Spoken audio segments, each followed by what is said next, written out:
Folks, thanks a lot for the 70,000 subscribers. You guys are awesome. But we're not stopping here. Let's push it, folks, to 100,000 subscribers. So give that support to the channel and subscribe and hit that like button down below to reach our goal of 153 likes. And now let's go for it. Everything starts with a tale of a hero who, like others, destroys everything that causes suffering and seeks to heal the pain of those who need to be saved. However, every hero awaits a premature end, whether through the betrayal of someone he trusted or by falling into an enemy's trap.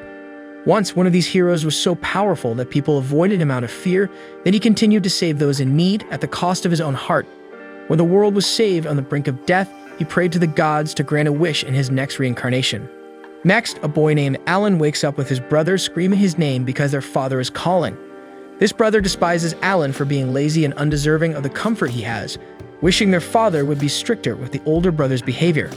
But he believes today is the day everything will change. So Alan arrives in the throne room where his father mentions that the boy was born into the Westphalt ducal family 15 years ago, yet he never advanced past level 1. And worst of all, at the blessing ceremony held the previous day, Alan received no gift, even though every child in this world receives a gift from the gods. For this reason, Alan's father sees him as a failure who embarrasses the family name, being the heir of the Westphalt family, so he kicks his son out of the house. Outside the gates, Alan celebrates being free from such an unbearable duke after being reincarnated. Now he could follow his own path and seek the inner peace he so desired in his past life. For this, the boy wanders to the borderlands in the east of Westphalt, where he hopes for a peaceful life far from trouble, unlike his previous incarnation where people feared him. On his way to his destination, he finds a good place to rest before continuing his journey, but spots in the distance a knight named Beatrice, who is facing alone some stone dogs. She tears the beasts apart, but they quickly regenerate, leaving her companion, Lise, in danger. Beatrice asks her friend to flee, but Lise doesn't want to leave and abandon the knight alone with these beasts. Watching the scene, Alan recognizes the first princess of the kingdom of Adostella, Lise Adostella, and wonders what princess would be doing in a place like that. Then we're taken to a memory where Lise overhears the guests at a ceremony mocking Alan, the heir of the ducal house of Adostella, calling him a coward, and that Craig is surely devastated for having lost his wife and being left with his failed son. Lise rages against the men, saying Alan is a very decent boy. Faced with this memory, the boy thinks he could prevent harm from happening to the girl who defended him so much. At that moment, Beatrice takes a hard blow and falls to the ground, leaving the princess defenseless. So Alan rushes at great speed toward the danger, where Lise had already accepted death and finds it strange that all she can think of at that moment is Alan. Because of this, she calls out the boy's name before being attacked by the dogs, and at the same moment, the boy had saved the princess in time, asking her if someone happened to call his name. Lise wants to know how Alan ended up there at that moment, but the boy is busy dealing with the other beasts that are still a threat. So he charges against them and uses his divine eyes, identifying the cores that are the weak points of his enemies. Focusing on this, Alan invokes the end of the world and blossoming of 100 flowers' ability to launch several swords at the targets. With that, the threat had been defeated, but Beatrice was still in danger of losing her life. Alan recognizes Beatrice from ancient times and promises to heal her wounds and uses a technique from the parallel paradox to completely erase the warrior's wounds, even restoring her armor. Faced with so much power, Lise asks how her friend reached this level, and he tries to hide the fact that he inherited it from a past life, while Beatrice supposes it's a gift from a level that the church itself is unaware of. As the princess buys into this idea, the boy confirms that's the case, getting rid of that for now. Next, he asks why the princess is in a place like this, and she tells him she received a divine revelation a few days ago. It wasn't any precise information, but the princess's gift said she could prevent ill omen if she paid attention to the words spoken. Through this revelation, the two were guided to Clune village on the border, but they were attacked on the way. According to Beatrice, if it weren't for Alan, the two might have been killed. Then the princess returns the question and also wants to know what Alan is doing there, but the boy prefers to talk in a carriage right behind them. Lise comments that it's broken, but Alan rebuilds the carriage using another healing light magic from the parallel paradox. Stooning with Beatrice on the horse's reins, Alan says he was expelled from the Westphalt family and also intends to go to the borders of that domain. He asks if the princess allows it, since a servant with his skills would be very useful for training. Beatrice comments that obviously he would need to be returned, considering the crown's interests, but Princess Lise decides to put her friend ahead of the kingdom, although it makes her unsuitable for royalty. As night falls, the three arrive at a village where everything is too empty and quiet, and Alan doesn't even feel the presence of monsters nearby. Beatrice points out that the team wasn't attacked after Alan joined, and the boy thinks it's because perhaps the monsters are afraid of something and are avoiding the village. However, a little further ahead, they find the villagers gathered in front of a structure from which a girl was expelled by a man. Lice recognizes this girl as the light sent to her as a sign, and her name is Akira. On the other hand, Akira has no idea who the girl speaking to her is, so the princess introduces herself, offended for not being recognized, since she showed the entire palace to the girl and even had lunch with her. Alan wants to know what this light talk is about, so Beatrice explains that it comes from a gift called Valiant, so rare that it's only given to one person in each generation, granting the power of 1,000 warriors to the bearer. In this current generation, the heroine who carries the strongest gift is Akira Kazuragi, and the revelation that Lies received was, become a guide to the light and eliminate the darkness. Soon, the group gathers to quell their hunger, and Akira reveals she was wandering aimlessly until she stumbled upon this village where a child told her she had nearly been sacrificed to the dragon residing in the mountains nearby. Thus, Akira sought details from the village chief, but he warned her not to interfere. Confronted with this, Alan speculates they allow the dragon to stay for protection, as in a small village like this, monster attacks are a matter of life or death, which would explain the abnormal absence of monsters in the region. Akira agrees with the boy's assumption and soon reveals she instructed the girl who was offered as a sacrifice to hide in a cave nearby until everything was resolved. However, now that she's had her fill and there's nothing interesting in this place, Akira decides to slay the dragon once and for all and calls on those who wish to accompany her. Alan considers the possibility that the villagers may not want to rid themselves of the dragon and that killing it could cause a conflict, but Akira promised to help the child, and that's what she's going to do. After the heroine departs, Lise and Beatrice decide to join her, and eventually Alan follows suit because he doesn't want to enjoy peace and tranquility on the frontier while his friends are in danger. Just in front of the mountain where the dragon resides, Akira gathers the group to devise a strategy.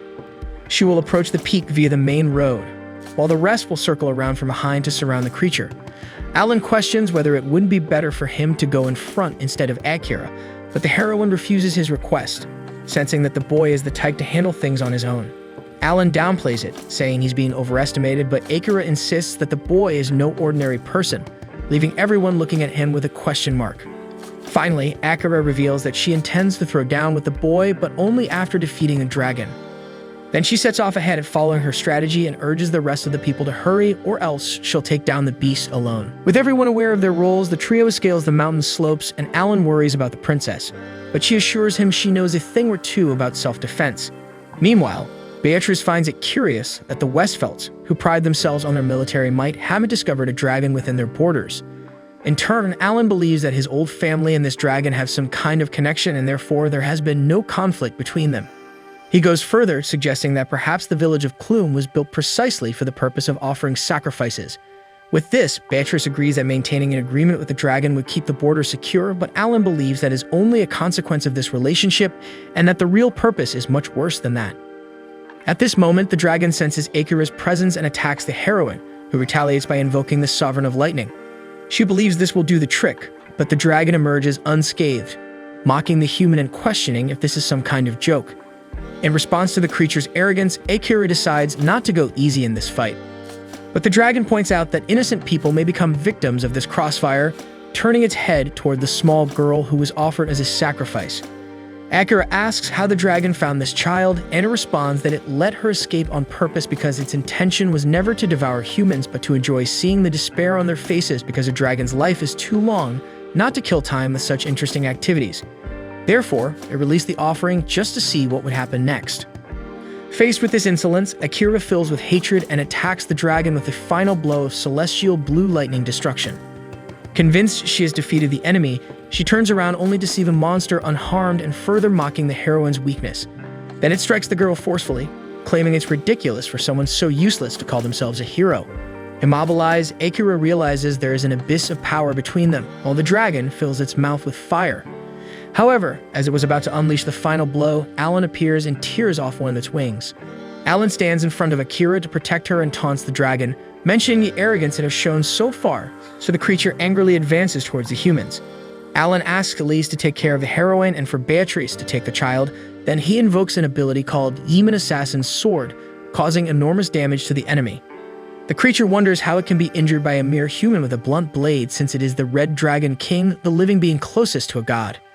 Alan acknowledges that this monster is on a different level, but watching the battle between him and Akira, he believes he can win with his technique of the end of the world. However, the dragon plays dirty and uses the rest of the group as helpless shields. However, Lise motivates Alan to do what must be done, and in that moment, he remembers that he lost the ability to face people since he began to be called a failure. Still, he sees that Lise awakens a strange courage within him, so he charges at the dragon, who decides to end everyone at once, but the mysterious warrior uses the light, the supreme ability of the end of the world, and as the intense glow of the weapon pierces the creature's armor, the darkness of the sky dissipates along with the red dragon king and its scales fall from the sky like a petal shower. Shortly after, Akira awakens and embraces the child she promised to save, while Alan reflects that saving a princess and helping a hero kill a dragon wasn't the kind of peaceful life he wanted.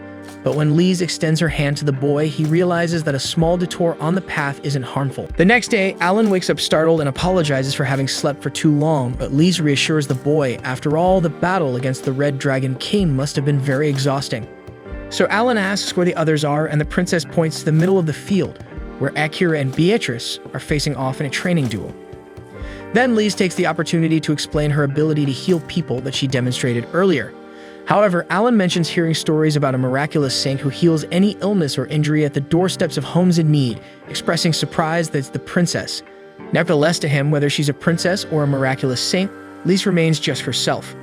With that said, an atmosphere of affection grows between the two, but Akira shouts for Alan to train with them, disrupting the intimate moment. Sometime later, the adventurers bid farewell to Akira and the little rescued girl. They invited the heroine to join their journey, but she doesn't get along well with carriages, preferring to walk instead. Lise asks if Akira is sure she wants to stay with the child, and she responds that the two have already bonded, and besides, her family no longer exists, so returning her to the same village isn't a good idea. The little girl rejoices at this opportunity to start a new life, while Akira apologizes to Alan for the broken sword, feeling that she should have been the one to kill that dragon instead of leaving everything to the boy. Therefore, Akira feels inadequate and intends to hand over the sacred sword to someone worthy of it, which in this case is Alan. Humbly, Alan responds that he was only able to win with Akira's help, and that to the little girl by her side, Akira is the only hero that matters around there. Thus, the two bid farewell and go their separate ways without the rest of the team. In the late afternoon at the Westphalt family palace, Alan's father informs a mysterious man in a suit that the Red Dragon King was defeated when trying to lure the heroine into an ambush. The man in the suit assumes that she had the help of the saint, so the Duke realizes that there's more to it. Alan's younger brother rages over the dragon's death, lamenting that the clay dogs weren't able to eliminate the princess, promising to send a whole pack next time to avoid the risk of failure again. However, the Duke reminds them that the dragon's death caused a limitation of material, so they can't waste magical life forms. The boy thinks this thriftiness will let the princess escape, but the Duke assures that as long as the targets are within Westphalt lands, opportunities to catch her won't be lacking. However, more importantly, the Duke wants to know if that elf has been found, and the unknown man responds that there's no need to hurry because soon he'll deliver the elf's head to the noble. With the departure of the man in the suit, the Duke rejoices at the opportunity to bury these annoying gods' puppets and avenge the Westphalt family. Meanwhile, in the carriage, Alan asks about a friend of Lise who is a blacksmith, and she explains that this blacksmith lives in a city not far from there called Granholm. Lise would love to ask her friend to make a new sword for Alan. He in turn is surprised to hear about cities on the border, while Beatrice asserts that their friend is a good professional despite there not being many elven blacksmiths.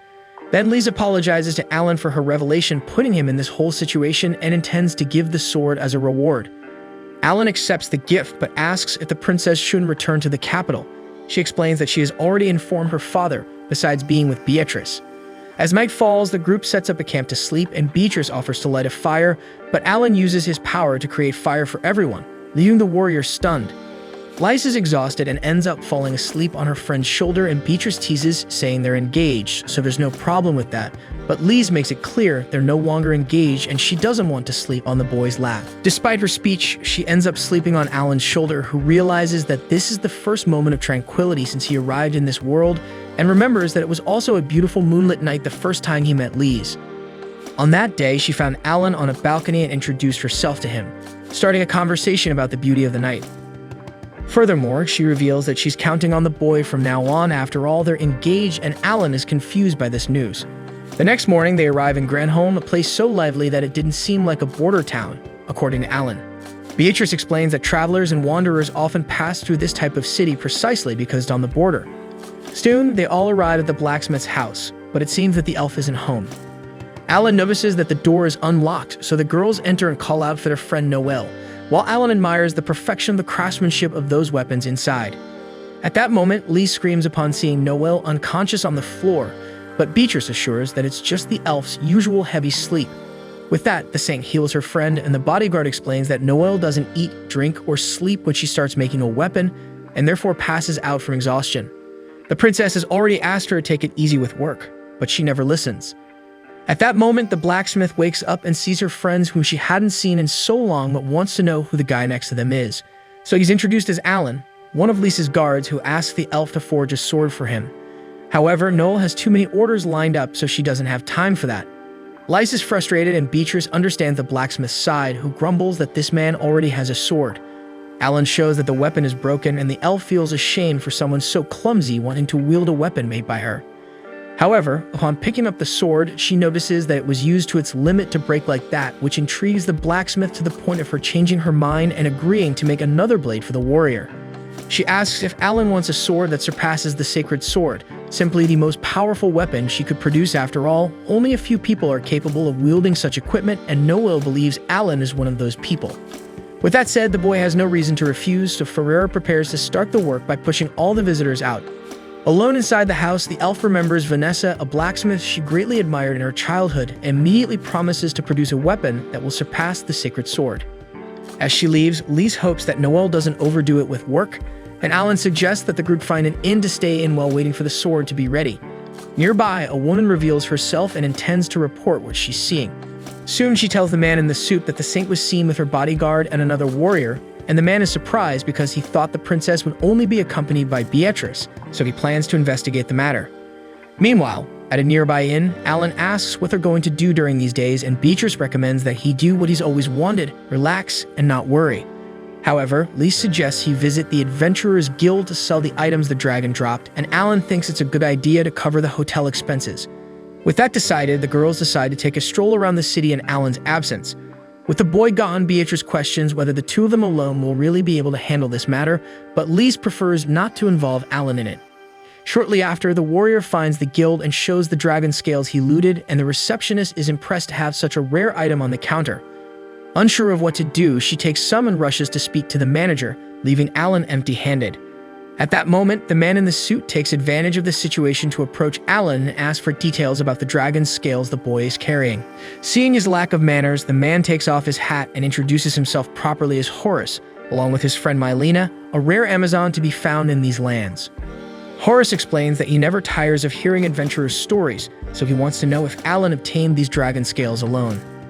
In turn, the boy mentions that he had the heroine's help, and Horace becomes intrigued by this conversation. But the attendant returns at that moment, claiming to have assessed the value of the scales. Alan looks back at the mysterious man, but he had disappeared along with his companion.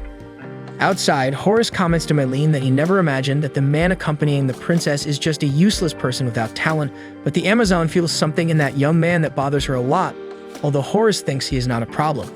Days later, the trio returns to Noel's blacksmith hoping the sword is ready, but once again she was passed out on the ground.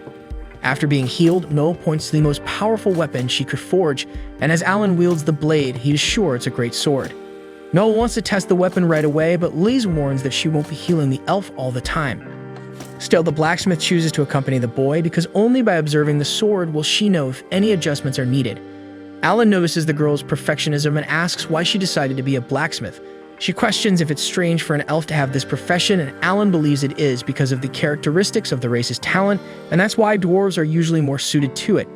Then Noelle reveals that she was raised by a dwarf and doesn't know where she was born or who her parents are, but only remembers being in an unknown place, wandering aimlessly, until she was rescued by Vanessa. Vanessa was persistent, clumsy, and stubborn. She never wanted to teach Noelle how to make a sword, but she was still an important master for the elf. But instead of finishing the story, Noelle says it doesn't matter and runs away to avoid exposing herself so personally. So Horace takes advantage of the opportunity to appear once again, commenting that you would love to hear more stories like that when they return to the city. Alan notices that there's something strange about this man and this Amazon, but before the conversation evolves, Noelle hurries the boy to continue with the sword test. The elf observes Horace and thinks he's someone she knows, but she soon gives up the idea. As they move away, the man in the suit comments to Mylene that probably that boy didn't pry into their affairs, so he asks the Amazon to keep an eye on Alan so he doesn't uncover the secret. Returning to the warrior, he tests the sacred sword, and after defeating some creatures with it, he is satisfied with the blade, so Noel borrows the weapon and reveals her talent, an ability to see conditions invisible to normal eyes in this type of weapon. So analyzing the angle, speed, and impeccable position with which Alan wields the sword, she is sure that her vision of him was correct as being the ideal user of the sacred sword. Still, she finds it interesting to see how the boy fares against a stronger monster, so she calls him to continue on the path ahead. Venturing deeper into the forest, they arrive at a place where Noel swears there have always been many monsters, but since it's empty, she supposes they are afraid of Alan's presence. However, the boy is sure it's not fear of him, but of something else nearby. So he casts a spell that disperses the fog, revealing a huge wolf that terrifies Noel, reminding her that it was this creature that swallowed Vanessa. Faced with this, she stammers in fear until she asks Alan to use the sacred sword and end the wild beast. At this moment, we return to Noel's past, where she tries to get Vanessa's attention, who is deeply focused on her work. The elf insists she's hungry, visibly irritating Vanessa, who then frowns, hoping to deter the young one. However, hours pass and the blacksmith was still hard at work, while Noel had managed to scrounge up something to eat. Approaching Vanessa, the elf asks how she manages to use all these different tools, but Vanessa remains silent. Irritated by being ignored, Noel misbehaves, lifting a huge sword with her hands, but loses balance and falls, knocking over several things on the nearby shelf. Even so, Noel hadn't gained the attention she sought, so she decides to back off and sit near the dwarf again. Noel asks what's so great about hammering on a sword all day, especially when it leads to feeling sick from not eating or drinking anything for days. Seeing she won't get what she wants from a distance, the petit one approaches Vanessa, repeatedly calling her dumb for not even knowing how to speak, but even this tactic fails. The next day, Noel sleeps anywhere in the house while the hammering continues incessantly until suddenly, Vanessa interrupts her work. Proud of the sword she has forged, Vanessa lifts it with a smile while Noel watches with curiosity. After that, we return to the present moment where Noel insists that Alan killed a beast, but he says he has no reason to, as the wolf is just sleeping in its corner, away from humans. He asserts he doesn't wish to take on the elf's vengeance, so Noel takes the boy's sword to seek justice herself. However, Alan advises her against it, explaining that the creature Fenrir has a barrier that nullifies any attack below a certain level. This sword, for instance, wouldn't even scratch the monster, and he reminds Noel that she knows this, as she has yet to create a weapon stronger than the sacred sword. With that, Alan leaves the decision in the elf's hands. Upon returning to the lodging, the warrior informs the rest of the group about the giant beast in the border region. He believes someone brought that Fenrir to this territory because the animal was concealed by some kind of magic, and Alan has a hunch about the reason. Before that, he asks if Lise and Beatrice reveal their true purpose, and the girls realize they can't hide anything from him. So Lise explains that about 3 months ago, the famous General Cyril, one of the kingdom's strongest, was murdered. No one knows why, but the assailant took the general's head with him. Many spells were used to try to uncover the motive, but it's still unknown to this day. Suspicions suggest the culprit is a demon, as these beings use magics unknown to humans. But since demons aren't known for killing humans and caring about politics, perhaps he's under someone else's orders. For all these reasons, Lise and Beatrice were investigating this case in this city, and after some thought, Alan believes he has a suspect. Meanwhile, at the border, Mylene wonders who managed to undo the Fenrir's camouflage, as it's not something simple to do. Therefore, she believes she's dealing with a more dangerous enemy than Horace imagines.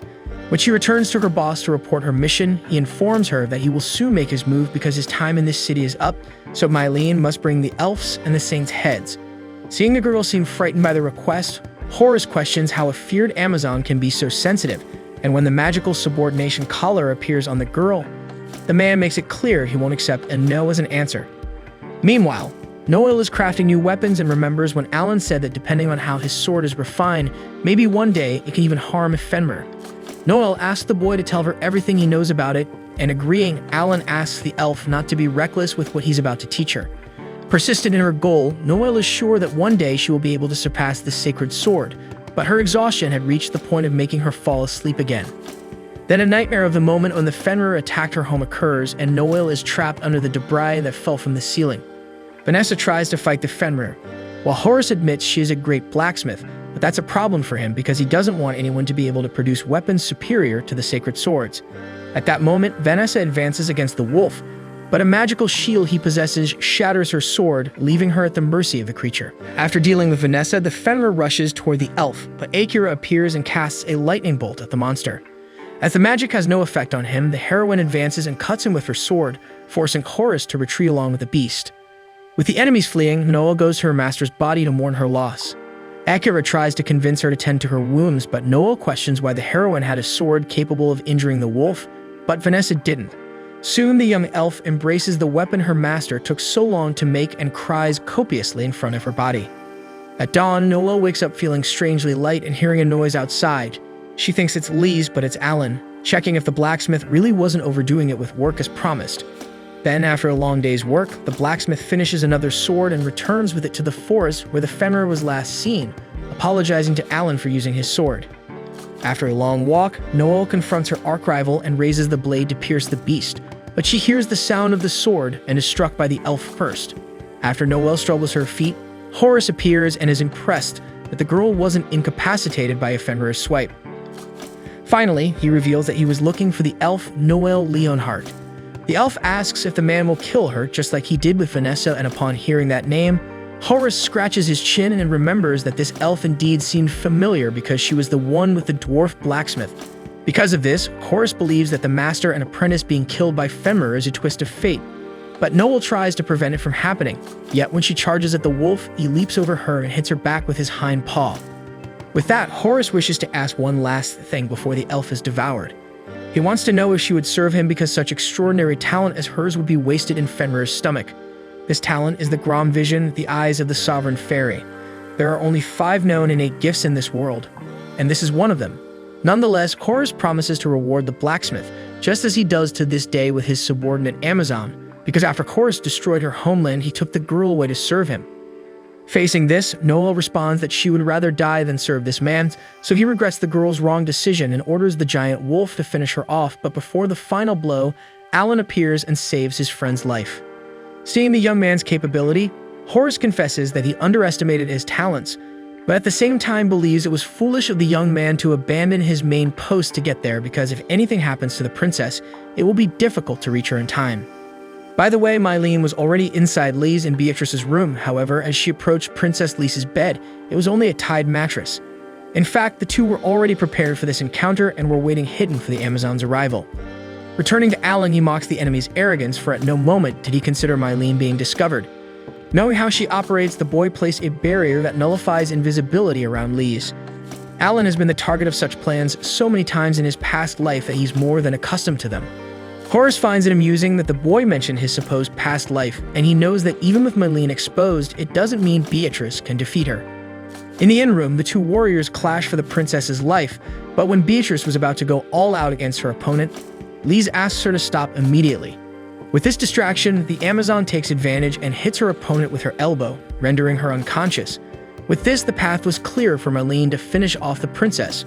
But instead of completing the job, the Amazon hesitated until Beatrice managed to save her friend in time. Watching the fight from afar, Alan sees that the two won't need any help and informs Horus that his execution attempt failed.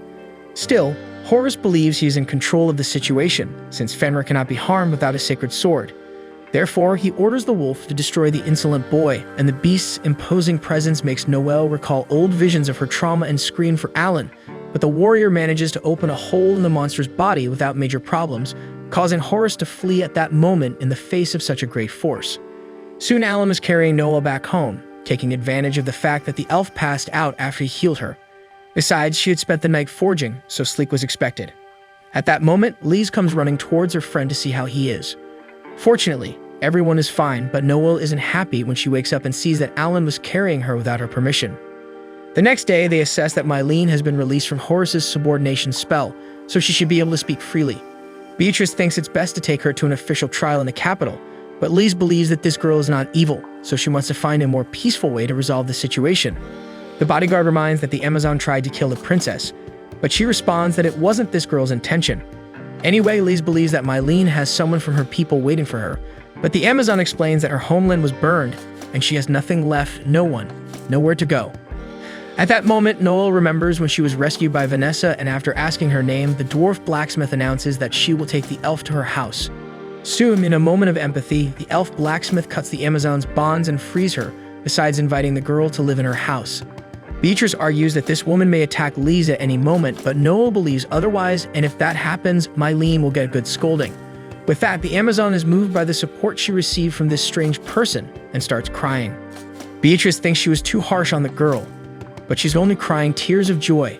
Therefore, Alan realizes that today's problem is solved. Then in the middle of the night, he returns alone to the forest and casts a powerful spell. Meanwhile, Horace is far away from the protagonist, certain that he escaped death. Still, he wonders who that kid with such incredible ability is. And speaking of him, Alan had cast a spell at the exact coordinates where the old man was, so the spell hits the man and opens a rift along the way. After that, a ghastly creature approaches the man calmly. At that moment, Alan arrives to ask some things he needed to know, but it seems someone arrived before him. Then this creature returns to the Count of Westfelt and informs that he eliminated Horace to prevent the information from leaking. According to the Duke, this was the minimum to be done since the blame lies precisely with the demons. His son goes further, saying that the demons put on such a show just to not end up killing the saint or the elf in the end, so it seems they're not as good as they claim. With that, the demon expresses his dissatisfaction, frightening the boy, and he soon states that he will deal with the princess and the elf. The Cav announces that he will take care of the Archbishop's hero, but his son asks to stay with the Archbishop after all. He's not a failure like his brother and can handle this easily. In the next scene, we're taken back to a moment from Lisa's childhood, where she was escorted in her carriage along an extremely dangerous path. Suddenly, the carriage shakes violently, causing the girl's uncle to hold on to her to prevent her from getting hurt. Outside, the other soldiers shout that monsters are attacking, so the protective knight asks the girl to stay inside while he goes out to join the allies in battle. To the princess's despair, the warriors were losing against the winged creatures, and one of them manages to reach her carriage, but her uncle manages to prevent the worst from happening. However, the monster reacts to the blow taken and seriously injures the knight, who is lifted into the air by the monster, but manages to impale it with his sword and ends up falling into a ravine along with his assailant. Back in the present, the heroes walk through the peaceful village where they pause their investigation until they question some men assembling a structure if there will be any festival there. One of the workers replies that the Spirits Festival will take place, where they receive the spirits of their ancestors, and it happens once a year. As the outsiders seem frightened, another man explains that it is a specific custom of this village, and that it's nothing more than a lively event where they dress up as spirits and dance. Then Lise asks if any of them saw a person wearing silver armor around, but no one knows what she's talking about, and Beatrice begins to accept that it was just a rumor. Strangely, not even the local guild has any information, and the group seems to be going in circles in this fruitless investigation. However, Noel mentions an adventurous client who spoke about a ghost living in a village, possibly from the royal family. Filled with hatred for the oppression suffered in his family, this ghost wears a silver armor stained with blood and walks among the graves at night. While speaking, the elf wanted to scare her companions, and Beatrice falls for it by being startled by the fall of a sword. The friends make fun of her, but the bodyguard swears that she's not afraid of ghosts. Finally, they decide to go back to investigating the village, and Alan considers that if it's a demon responsible to him, this talk of spirits would be like bringing back the dead. Thus, Beatrice shows fear once again, and the girls start teasing her about it. This time, as Noel mentioned about the graves, the team resumes their investigation from the cemetery, while Beatrice can't hold back her nervousness in this dark environment. At that moment, she is surprised by a guy they saw yesterday, but this time he looks bizarre. Still, this man leads the group to the village leader's house because according to him, he's the one who will know more about what's going on in these parts. Alan questions what the man was doing in the cemetery, and he replies that he was walking around and stumbled upon the group by coincidence, and then he left. Shortly after, inside the house, the leader says that this is a quiet place, and he himself has never heard rumors about spirits and such. Then he offers his house for everyone to spend the night because the festival starts tomorrow, and they could join. Alan immediately accepts the offer, and the man goes to prepare the beds. After lying down, Lise dreams of her uncle in the beautiful palace garden wearing his typical armor and cloak. However, the girl calls her uncle Dad, and he corrects her once again. Although she likes the idea of having two fathers, the knight had just come to give his niece a kiss because he'll be away for a long time on an expedition, but he promises to come back as soon as he can. Lise doubts he's telling the truth, so the man teaches the child that believing in people is what creates connections and makes us human. Upon waking from the dream, Lise hears something outside, so she goes to the window to see what it is and sees her uncle walking away from the house. Lise runs after her uncle into the middle of the cemetery until undead rise from the graves and surround the princess. However, it was all just another dream, and since the girl was screaming, Alan went to check on her. In a few seconds, Lise catches her breath and gives a strong hug to her friend. who welcomes the girl back. The next day, as the sun sets, the Spirits Festival finally begins, and Beatrice doesn't hide that she found this celebration somewhat bizarre because treating the dead like this in her nation is a big taboo. Alan suggests that the royal knight exercise her authority to end the party, but the fearful warrior argues that no one has been hurt yet. As time passes, everything seems to be normal, but Alan can't shake off the feeling that there's something wrong with this village. Suddenly, the Macabre man returns and advises the foreigners to enjoy their stay and dance too, and Lise teases Alan to take Beatrice. Analyzing the situation with his special eye, Alan accepts the proposal and leaves with the bodyguard right behind. When she's alone, Lise sees a strange purple smoke hanging in the air and someone calling her name. When she realizes it, her uncle is in the middle of the crowd of residents celebrating, so she decides to go after him once again. When she finally reaches the man in the depths of a dark forest, Lise gets scolded by her uncle for being in such a dangerous place alone, but Lise argues that she's with her dad, and all this time she wondered where he was. After he fell, a huge search was conducted, but his body was never found, and that made the princess believe that the knight was still alive. So she asks what he's been doing all this time, and the uncle replies that he hated the royal family and went into hiding to seek revenge because his brother, Lisa's father, is trying to kill him. The princess doesn't understand why, so the knight explains that the king has always been in search of natural gifts, like the power to annihilate dragons, create unparalleled weapons, double the strength of soldiers, and bring glory to the nation, the ability to identify any gift, and lastly, Lisa's saintly power. Each of these powers is capable of destroying the kingdom, and the bearers of such abilities are called puppets of the gods. Lise comments on how absurd this is, and her uncle agrees but warns that the king thinks differently. In the king's mind, the bearers of natural gifts are rebels who have come to bring destruction in the name of the gods. That's why he decided to kill them all, and Lisa's uncle wants to save her. However, even though it's true, Liz would like to try to resolve the whole situation through conversation because her uncle once said that the most important thing is always to trust people.